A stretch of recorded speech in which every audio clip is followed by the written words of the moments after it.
नमस्कार दोस्तों, हिंदी मार्गदर्शन चैनल में आपका स्वागत है। आज का टॉपिक है हमारा उत्प्रेक्षा अलंकार।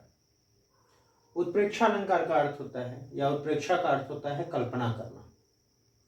कह रहे हैं उपमेय में उपमान की संभावना जहां है उत्प्रेक्षा अलंकार तब मान लें वहां है। उपमेय उपमान सभी को पता है, एक प्रस्तुत होता है, एक अप्रस्तुत होता है। तो दोनों में संभावना की जाए या वहां उत्प्रेक्षा अलंकार होता है।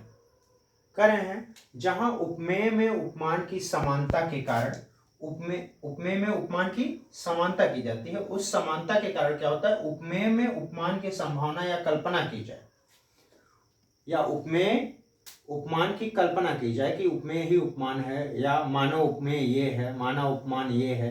तो जहां उपमेय में उपमान की संभावना या कल्पना की जाए वहां उत्प्रेक्षा अलंकार होता है। पहचानेंगे कैसे? ये तो हो गई इसकी परिभाषा। पहचानेंगे कैसे? पहचानने के लिए मनु मानो मन, जनु जानो जनहु, मानो जानो। मनु मानो मनहु, जनु जानो जनहु, मानो जानो इत्यादि ये वाचक शब्दों का प्रयोग इसमें किया जाता है, इसलिए ये उत्प्रेक्षा अलंकार कहलाता है। दूसरी पहचान इसकी क्या है? ज्यों त्यों। ज्यों त्यों शब्द भी आ सकता है, वाचक शब्दों में ही ज्यों त्यों का प्रयोग कर दिया जाता है ना।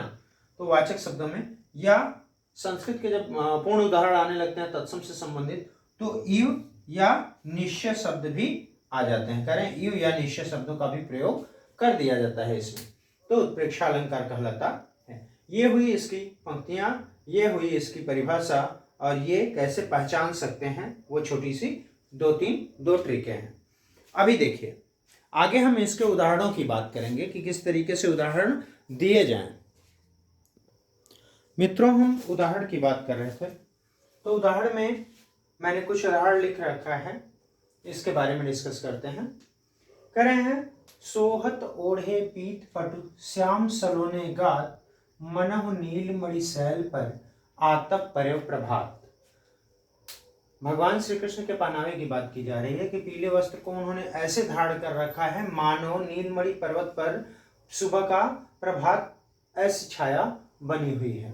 तो यहाँ पर आप देख रहे हैं मनव शब्द के कारण यहाँ पर क्या है, उत्प्रेक्षा अलंकार है। दूसरे उदाहरण की हम बात करें तो दूसरे में है कहती हुई यों उत्तरा के नेत्र जल से भर गए, हिम कणों से पूर्ण मानो हो गए पंकज नए। तो उत्तरा के नेत्र कहते हुए ऐसे भर गए जैसे जल, मानो जल के नए कमल के फूल के ऊपर बर्फ की कड़ें पड़ी हो, बर्फ पड़ी हो, जिस कारण उस आंखें उसकी डबडबा आई थी, इस तरीके से। तो मानो यहाँ पर भी इस कारण क्या है, मनु मानो मनहु, जनु जानो जनहु इत्यादि वाचक शब्दों के कारण यहाँ पर भी क्या है, उत्प्रेक्षा अलंकार है। अगले उदाहरण की हम बात करें, उस काल मानो क्रोध के तन कांपने उसका लगा, मानो हवा के वेग से सोता हुआ सागर जगा, मन मानो मनः, जनु जानो जनो इत्यादि वाचक शब्दों के कारण यहाँ पर भी उत्प्रेक्षा अलंकार है। अगले उदाहरण की बात करें, पाहुन ज्यों आए हों, पाहुन ज्यों आए हों गांव में शहर के, मेघ आए बड़े बन ठन के संवर के। ज्यों त्यों इत्यादि वाचक शब्द जब आते हैं तो वहां भी उत्प्रेक्षा अलंकार कहलाता है। तो यहाँ भी उत्प्रेक्षा है, बादलों की बात की जा रही है, बादल ऐसे बन ठन के संवर के आए हैं जैसे कोई पावन गांव में आया है। यहाँ पर मानवीकरण अलंकार भी है, देख रहे हैं आप, उत्प्रेक्षा अलंकार भी है और मानवीकरण अलंकार भी है। अब अगले उदाहरण की बात करें, ले चला साथ में तुझे कनक, ज्यों भिक्षुक लेकर स्वर्ण झनक। इसमें भी उत्प्रेक्षा अलंकार है। तो जितने भी हैं आप सभी आराम से इनको पहचान सकते हैं। मनु मानो मनो, जन जानो जनो, मानो जानो इत्यादि वाचक शब्दों के कारण यहाँ पर क्या है, उत्प्रेक्षा अलंकार है। तो इस तरीके से आपका ये उदाहरण समाप्त हुआ और उत्प्रेक्षा अलंकार समाप्त हुआ। आगे हम अगले टॉपिक पर डिस्कस करेंगे।